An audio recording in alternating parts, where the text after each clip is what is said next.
पार्वती पतये हर हर हरे। जय जय श्री राधे। हे प्रभु, मैं आपका भक्त भी नहीं हूं। मेरी भक्ति तो आप एक संसारिक कामना की है, संसार कामना की भक्ति है मेरी। आप मुझ पर कृपा कीजिए। कैसे?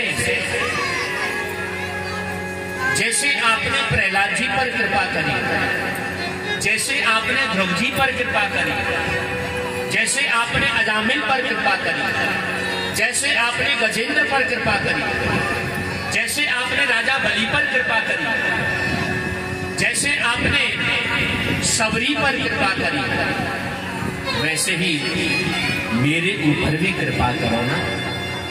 ऐसे जब भक्तों का नाम लेकर के भगवान से प्रार्थना करूंगा तो तीर्थों का फल घर बैठे ही पाना चाहता हूं, तो क्या करें?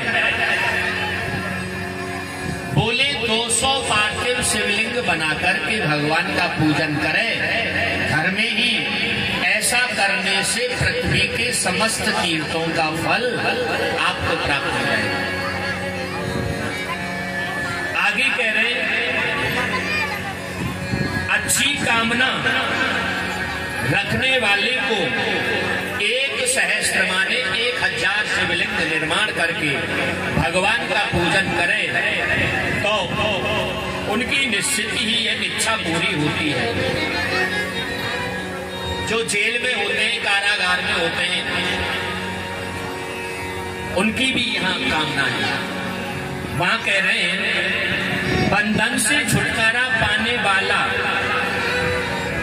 1.5 सहस्त्र यानी 1500 शिवलिंगों का निर्माण करके उनका अर्चन पूजन करे तो कारागार से जल्दी ही मुक्त हो जाता है। ऐसे शिव पुराण में महिमा बताई।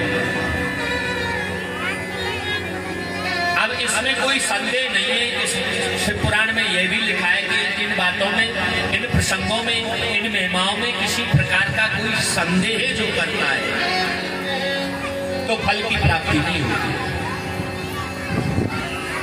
यहां एक बात कही है,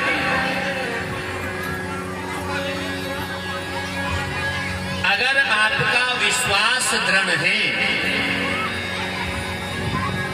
क्योंकि विश्वासो फलदायका, अगर आपकी श्रद्धा में और विश्वास में लेश मात्र भी संदेह है तो फल में अंतर हो सकता है।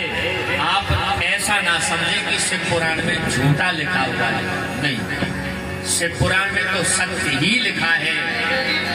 उसका फल आपकी श्रद्धा और आपके विश्वास पर निर्भर करता है कि आपका सांब सदा के चरणों में, गंगाधर के चरणों में, मेरे भोले बाबा के चरणों में विश्वास दृढ़ है। बस अपने आप को टटोलने की जरूरत है। तुम्हारा जहां विश्वास और जहां श्रद्धा एकदम दृढ़ है, अचल है, तो फिर जो लिखा है वो सत्य होगा, इसमें कोई संदेह नहीं है। प्रेम से कहो ओम नमः शिवाय। जो स्वर्ण से प्राप्त होती है, चिता की भस्म भी होती है, लेकिन इन सब में जो पवित्रतम जो भस्म है वो कौन सी है? कुशा की भी भस्म होती है, कुशा सुखा करके उसको जला लो, फिर भस्म बना लो। पुष्प आदि को सुखा करके और उनको जला लो, फिर भस्म बना लो।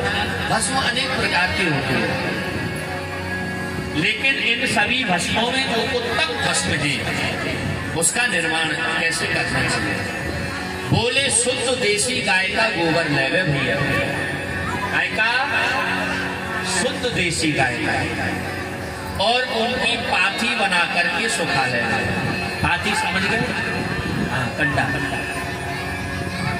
और गाय के गोबर से चौक लीप करके छोटा सा उन कंडों को वहीं जलावे उसके स्थान में, और उसको कपड़े से छान के, सूती कपड़े से, और भस्म का निर्माण करे।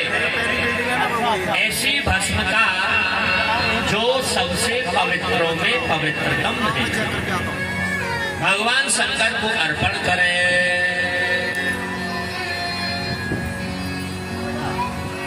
हमारे भगवान शंकर का महाकाल उज्जैन, अब अगर आप गए हैं, दर्शन किए हो, तो महाकाल उज्जैन का जो प्रथम स्नान होता है वो भस्म का ही होता है।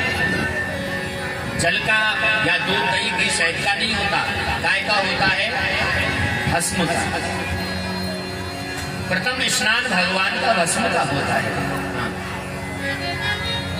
तो पहले चिता की भस्म लाते थे, तो धीरे धीरे वहां नियम थोड़ा बदल दिया गया। अब चिता की भस्म नहीं लाते हैं वहां, बड़ी ही सुंदर वनस्पतियों से, बड़ी सुंदर जड़ी बूटियों से वहां भस्म का निर्माण किया जाता है, और उसी भस्म से भगवान शंकर का स्नान कराते हैं। आज भी आप जाइए तो महाकाल का दर्शन करिए। जो महाकाल का दर्शन करता है उसे कभी यम के दूत नहीं लेने आते। यम के दूतों की बात तो छोड़ो, यमराज भी भय खाता है उससे।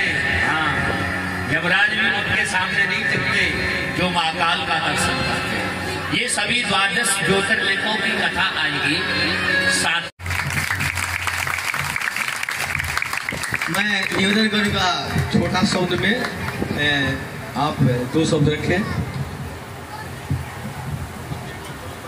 ओम नमः शिवाय, जय श्री राम। यहाँ पे उपस्थित मेरी सभी माताएं बहनों से मेरा निवेदन है, इस मंदिर पर जो यहाँ के नेता हैं उनकी नज़र है, उसे तुड़वाना चाहते हैं। पहले भी बहुत सी बार ऐसा हुआ है, यहाँ पे जैसी मशीन आई थी, एमसीडी वाले आए थे, डीडीए वाले आए थे, तो हम और हमारी टीम यहाँ पे उपस्थित रही थी। अब मेरा आपसे निवेदन है, जो इतनी सारी माताएं और बहनें हमारे साथ है, तो इस मंदिर की कोई एक ईंट भी नहीं ला सकता। और मेरा तो हाथ जोड़ के आपसे विनय निवेदन है, इस मंदिर और ये बाबा जो हमारे पुजारी हैं इनके साथ दो। राम राज्य देश में आया हुआ है, हमें अपने मंदिर के लिए लड़ना है, और जो देश मंदिर ना चाहते दो तो ऊपर उठा के जय श्याम। बहुत बहुत धन्यवाद, आपने मुझे आप सभी का बहुत बहुत धन्यवाद। क्षमा चाहता हूँ गुरु जी, आपका इसके सभी को